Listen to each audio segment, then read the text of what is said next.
So, hey guys, I'm in St. Lucia. I study here, and the island below our island or south of our island is St. Vincent and Grenadiers, where volcanic eruption was there this morning. So, that's the ash cloud. The island is generally visible from here on clear days, right over there.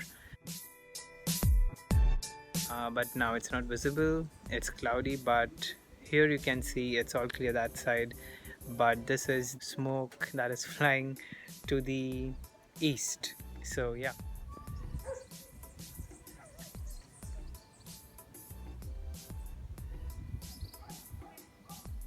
That's what I can see from St. Lucia, and this is from my roof. So yeah, that's quite big.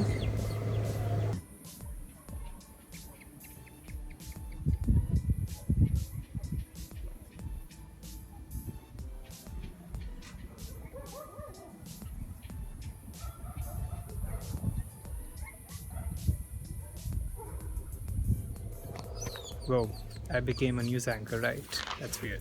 But yeah, that's what I see from here.